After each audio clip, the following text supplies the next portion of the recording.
Hello friends, once again welcome to my channel. आज मैं आपको डेट से बनने वाली चटनी की रेसिपी बताने वाली हूँ, जो कि ना सिर्फ हेल्दी होती है बल्कि टेस्टी भी होती है और बहुत ही आसान तरीके से बहुत जल्दी बन जाती है। तो डेट्स की चटनी बनाने के लिए मैंने ये 250 ग्राम्स डेट्स लिए हैं। ये सीड्स वाले डेट्स थे, आप सीडलेस भी ले सकते हैं। तो सीड वाले डेट्स में मैंने सीड्स निकाल दिए हैं और इनको वॉश कर लिया है।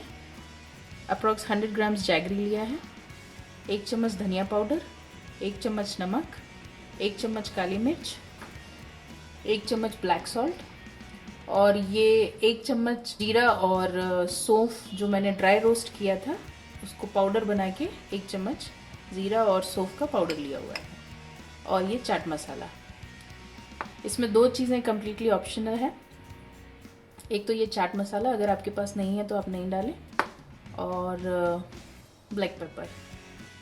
तो फ्लेम ऑन करेंगे और डेट्स में करीब 3 ग्लास पानी डालेंगे। ये डिपेंड करता है कि आपको कितनी थिकनेस चटनी की रखनी है। अगर आपको पतली पसंद है तो आप पानी थोड़ा ज़्यादा डालें, मुझे थोड़ा सा थिक पसंद है। और पानी अभी ही डालना है जितना डालना है, उसके बाद पानी नहीं डालना है, क्योंकि अगर आपने उसके बाद पानी डाला तो इसके प्रिजर्व रहने के चांसेस थोड़े कम हो जाते हैं। अब डेट्स को सॉफ्ट होने तक मीडियम फ्लेम पे हम इसको पकने देंगे। तो हम फोक से अब इसको चेक करेंगे। ये देखिए, डेट्स हमारे सॉफ्ट हो गए हैं।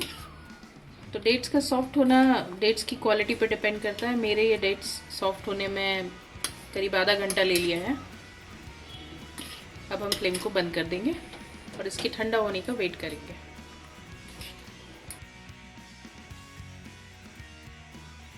तो मिक्सचर हमारा ये ठंडा हो चुका है। इसको हम मिक्सर जार में डालेंगे।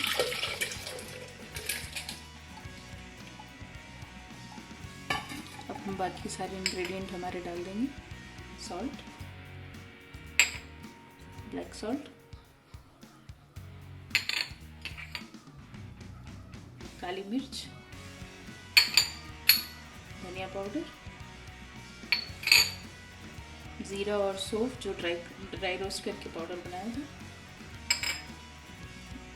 और गुड़। अब इसको हम ग्राइंड कर लेंगे।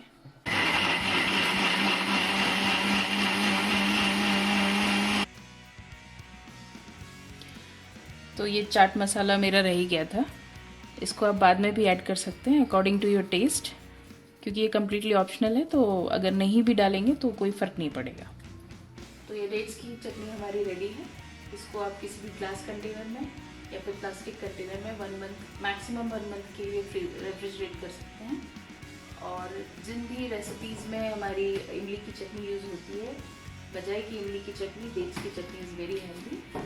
और आप जैसे दही बड़ा हो गया, या फिर भेल पूरी हो गया, या फिर आलू टिक्की हो गया, इन सब रेसिपीज़ में ये चटनी यूज़ कर सकते हैं। तो ट्राई कीजिए, मुझे कमेंट सेक्शन में बताइए कि आपको कैसी लगी। और मेरे चैनल को सब्सक्राइब ज़रूर कीजिए, क्योंकि नेक्स्ट रेसिपी मैं इस चटनी से रिलेटेड ही बनाने वाली हूँ।